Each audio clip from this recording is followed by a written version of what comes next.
Operation Trojan Shield, the European drug bust. Hey everyone, welcome to our channel. I'm so glad you're here, let's jump in. The sting of the century. Imagine thinking you're completely safe, using an encrypted phone to conduct illegal business, only to find out that the very tool you trusted was secretly controlled by the FBI. Sounds like a scene from a crime thriller, right? Well, in June 2021, that's exactly what happened. Welcome to Operation Trojan Shield, one of the biggest undercover stings in law enforcement history. It was a global takedown that exposed hundreds of criminal networks, especially in Europe. Today, we're diving deep into how authorities pulled off this incredible operation, who was caught, and what this means for the future of organized crime.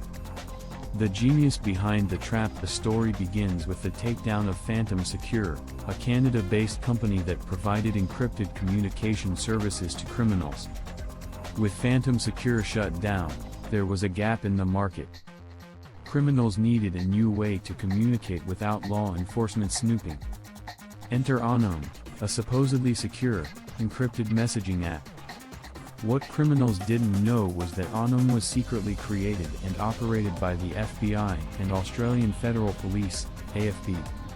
The app was embedded with a backdoor, allowing authorities to read every single message sent. For 3 years, drug traffickers, mafia groups, and arms dealers openly discussed their operations, thinking they were safe. In reality, they were setting themselves up for a massive fall. How Operation Trojan Shield worked. 1. Distributing the devices. The FBI and AFP didn't just create Anom, they needed criminals to actually use it. So, undercover agents worked with informants and infiltrators to distribute specially modified smartphones that came pre-installed with the app. These phones couldn't make calls or browse the internet. Anom was their only communication tool. The phones were sold in underground markets, primarily through trusted middlemen. Word spread quickly, and before long, thousands of criminals across Europe, Australia, and North America were using the app. 2. Criminals incriminating themselves. Once the app gained traction, criminals started using it to arrange drug shipments, coordinate assassinations, and discuss money laundering schemes. Since they believed the system was secure, they didn't bother using code words, they openly shared details of their operations. Over 27 million messages were intercepted, giving law enforcement an inside look at global organized crime. It was like watching a live-streamed crime syndicate in action. 3. The global takedown. By mid-2021, authorities had all the evidence they needed. On June 7, law enforcement agencies across 16 countries launched coordinated raids. The results were staggering. 1. More than 800 arrests worldwide. 2. Over 32 tons of drugs seized, including cocaine, meth, and ecstasy. 3. $48 million in cash confiscated. 4. 250 firearms recovered. 5. Dozens of high-profile criminals taken down. It was one of the most significant strikes against organized crime in modern history. The European crime networks caught in the web. Europe played a major role in Operation Trojan Shield. Many of the biggest drug cartels and mafia groups rely on encrypted communications, and Anom infiltrated their operations perfectly. Let's break down some of the key European players caught in the sting. 1. The 'Ndrangheta, Italy's most powerful mafia group. The 'Ndrangheta was heavily impacted by the operation. This mafia controls much of the European cocaine trade, working closely with Colombian cartels. Anom messages revealed drug shipments moving through Rotterdam, Antwerp, and Barcelona. 2.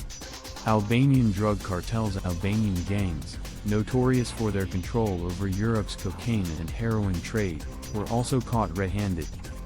Several high-ranking Albanian drug lords were among those arrested in coordinated raids across Belgium, Germany, and Spain. 3. Dutch and Belgian smuggling networks. The ports of Rotterdam and Antwerp are Europe's main drug entry points.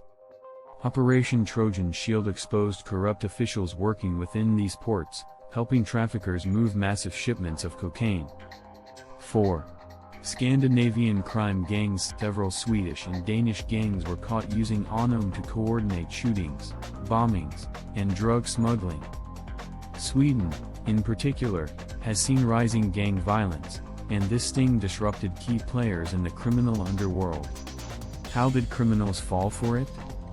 You might be wondering, how did some of the world's most dangerous criminals fall for this trap? The answer is simple: trust and deception. 1. Criminals believed Anom was exclusive. 1. Unlike mainstream encrypted apps, Anom wasn't available to the public, it was invite-only, creating an illusion of secrecy. 2. Word-of-mouth endorsements. 2. Influential crime figures vouched for Anom, unknowingly pushing their own associates into the FBI's hands. 3. They underestimated law enforcement. 3. Many criminals assumed authorities weren't smart enough to pull off an operation of this scale. 3. They were wrong. The aftermath: what happens next? Operation Trojan Shield was a devastating blow to organized crime, but does this mean the end of encrypted criminal communications? Not quite. 1. Criminals are adapting. Just like in the past, criminals will now be looking for new platforms to replace Anom. Some may switch to self-developed encryption tools, while others may return to more traditional methods like in-person meetings. 2. Law enforcement's next move. The success of this sting has set a precedent. Governments now know that infiltrating criminal communication networks works. We could see more law enforcement-controlled encryption services in the future. 3. The battle over privacy. Not everyone is celebrating Operation Trojan Shield. Privacy advocates worry that governments may use similar tactics against ordinary citizens, raising concerns about digital surveillance. Give this a shot yourself. If you found this operation as fascinating as we did, take a moment to learn more about digital security and how encryption really works. It's a reminder that even criminals aren't as safe as they think online. Final thoughts. Operation Trojan Shield was a masterstroke in modern policing, proving that even the most secretive criminal networks can be infiltrated. The scale of the arrests and drug seizures showed just how deeply embedded organized crime is in Europe. But will this be enough to stop them for good? What do you think? Was this the ultimate crime sting, or will criminals just find a new way to communicate?